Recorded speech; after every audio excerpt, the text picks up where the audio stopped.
Yeah, I was definitely telling this person things that I would not have told them in real life. Certainly not as early as I did tell them. Yeah. Yeah, you fell hard. Yeah, I did.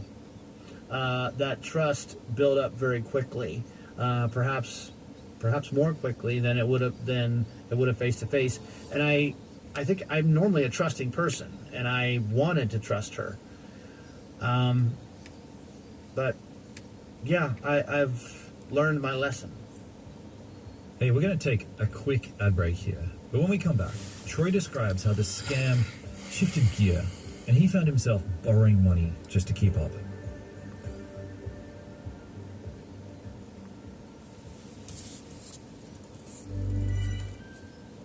Welcome to cherry picking season at Mantello Cherry Faulkner. Your pick of 4 amazing cherry vehicles, all under $30,000 and backed by a 7-year warranty. Take your pick from a Tiggo 4, a Motor 5 FX, or Tiggo 7 SE for under $30,000, all with a 5-star ANCAP safety rating. Don't miss out. Come down to Mantello Cherry Faulkner today for unbeatable deals and exceptional service. LMCT 3464. Your customers are scrolling past your social ads, using ad blockers, and paying for ad-free streaming. But when they're listening to a podcast, they're...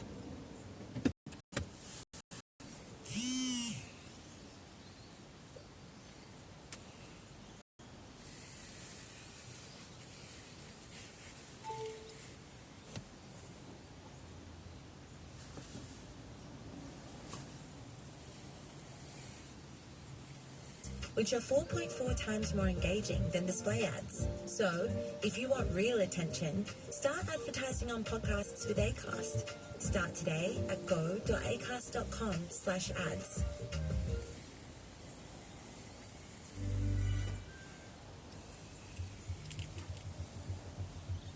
Hey, welcome back. So, Myanmar has become infamous for pig butchering scams. That's what all of these dating scams, that's what they're called. And the idea is that the people like Troy, they're being fattened up like pigs before they're slaughtered.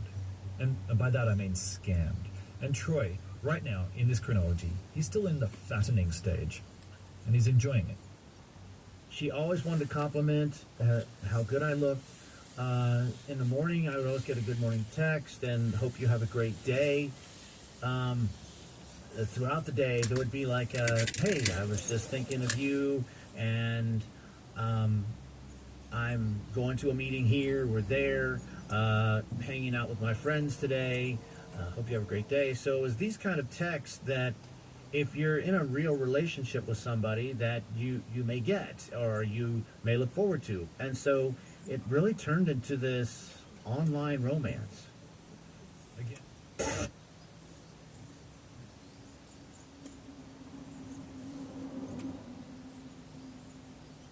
Online romance. Again, this was all carefully orchestrated by the scammers. So in these scam compounds, if you're working as a typer, you've got to communicate with about 20 people every day. Just keep them on the hook, just checking in. How was your meal? How was your sleep? Good morning, that kind of thing. But what's interesting is that Troy eventually asked for a phone call, and this was refused. I was explaining in the previous episode how scammer farms, they've got this whole customer service center of like young women who get on the phones. But for whatever reason, Troy requested a phone call, but didn't get patched through. And so I even asked her if we could do a video chat and got a very interesting response from that. What was the response? So she told me that she was afraid of cameras. And the reason why she was afraid of cameras was because she was doing a video chat with a friend one day. The friend was driving a car. The friend got into an accident and died. And so because of that, she's afraid of cameras. I actually found out through documents later on that that is a canned response, a rehearsed response. Really? That's scripted? Absolutely it is. And they still use it today. Oh, jeez. So, how did the conversation pivot from "you're so handsome," romance stuff, to "hey, can you send me money"? Like, where did that come in? Well, she never asked me to send her money. She told me that she was making money in cryptocurrency. She was mining Ethereum from her crypto wallet. Okay. And What is so that? she was making passive income, about $200 a day, every day, just from the USDT, the tether, that was stored in her crypto wallet. And because it was in her crypto wallet, it was perfectly safe. All right. I'm not going to go really deep on how this scam worked because, honestly, it's dense. But basically, Troy fell for a subgenre of a pig butchering scam. It's known as a liquidity mining scam. And if you're confused by those words, don't worry about it. You're supposed to be. The whole scam works by confusing people. Basically, Troy was told that he'd be making money by investing it in a kind of fund. So he exchanged his real money, US dollars, for a real currency, real cryptocurrency called Tether, which he kept in his own online wallet. But he thought it was his own wallet. But actually, his online girlfriend had set it up for him. And the wallet, it had a hole in it. So every time that Troy deposited money, it was immediately withdrawn by the scammers. So did you realize what was happening immediately, or did it take you a while to clue on? It took me a while. When I first started it, I was actually making a little bit of money, and I was withdrawing it to my wallet. But about 3 days in, I wake up one morning, and all the money is out of my wallet. Now, at the time, it was only about $5,000. And some words that had popped up said I had a contract that I needed to put $10,000 in. The website had a customer service button on it, so I could click the customer service button and chat with customer service. They told me that I needed to put $10,000 in my wallet, that my money was safe in the mining pool. If I put $10,000 in, I would get all my money back plus bonuses. Okay.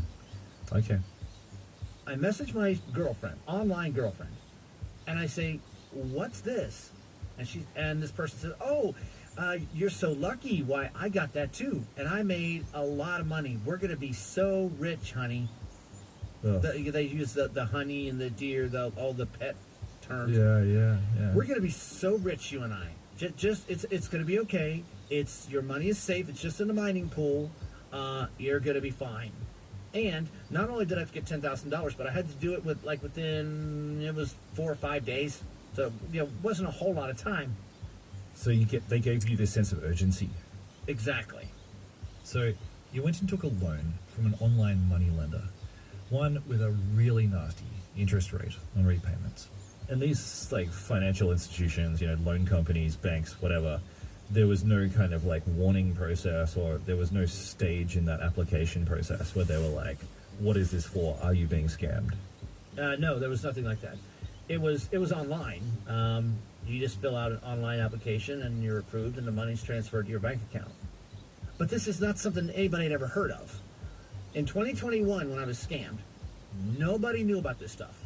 Nobody had a clue about any of it. Not the media, law enforcement. There was nobody I could talk to. Nobody. In fact, my friends all thought, "Oh, sounds like a great deal.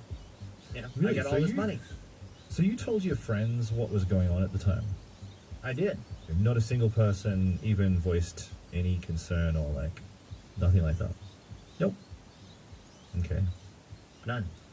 Damn, that's kind of annoying as well. Well, it got a little bit worse before it got better. So Troy borrowed all this money and then messaged customer service to say, "Okay, I've got the money. It's in my wallet." Okay, the $10,000 is there. They said, "Hold on one moment." And then I looked at my wallet and it was zero. They had taken it out. Now I was furious. And I started texting them, "Where is my money? What happened to this?" And I got a message back. "Your money is safe in the mining pool, but you're supposed to get 200,000 in Ethereum." I believe it was Ethereum is what they told me. But to do that, you have to pay the taxes. The taxes are $35,000. Oh, God. It was at that moment I knew I'd been scammed. Why that moment? Why was that finally the straw that broke the camel's back? I started messaging them that you don't pay taxes on money you don't have. That just doesn't happen. That's true. I messaged my scammer, my online girlfriend. I started asking her, "What's going on?" "Oh, your money is safe. It's just in the mining pool. Just go ahead and pay the taxes. Maybe I can help you with that. I can help pay some of the taxes for you." there was no chance of me getting my money back. There was no chance of me getting any of it. Not even keep your bonuses. Give me my money back that I put in. They weren't going to do anything like that. And it was at that moment that I realized this is a scam. Of course, I didn't pay the $35,000. Didn't have it. I couldn't pay it if I wanted to. And I told them that. So I realized this is some kind of scam. How did you feel? I was angry. I was upset. I mean, I felt like an idiot. I even had thoughts of suicide, at one point, because I was starting my life over, and now here I am, not only without money, but $18,000 in debt, and wondering how am I going to do this now. I tried to call my local police, and of course they had no clue what was going on. They said there was nothing they could do. So all kinds of feelings just hit me all at once. When I started thinking about suicide, I realized really quickly that that's not going to help. Whoever took my money at the time, they don't care. They don't care that I can, in fact, fine by them, that means I can't talk. I think Troy has enough distance to this event that he can now discuss briefly toying with suicide in a somewhat casual manner, but it must have been devastating. You will?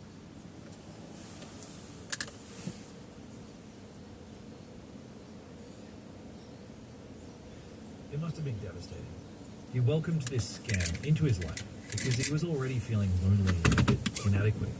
So I can only imagine how it must have felt adding shame and debt into this mix. And I think that explains what he did next, because he went looking for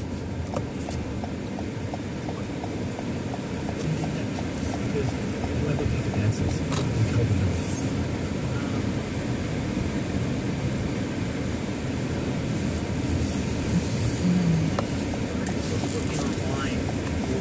They called it liquidity mining. I found it on Reddit. There were other victims as well.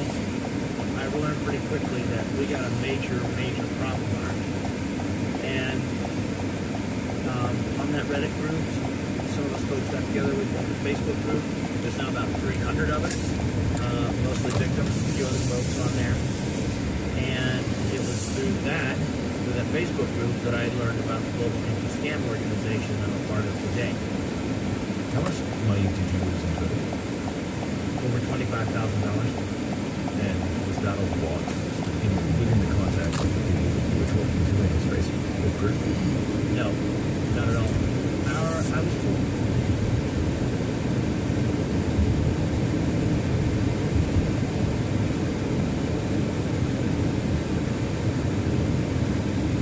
No, not at all.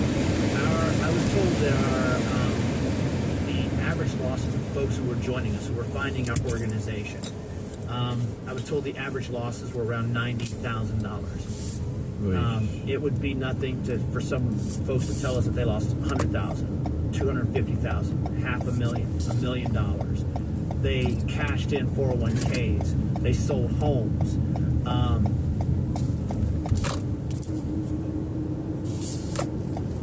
They sold.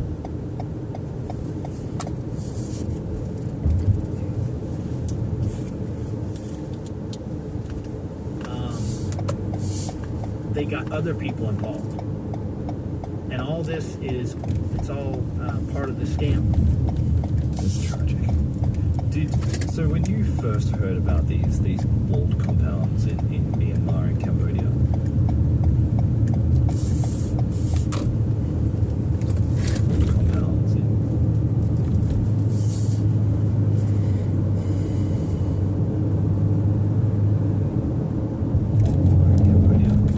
what was your response? I was amazed. I was, I guess, incredulous, because I realized that I'm not the only victim in this.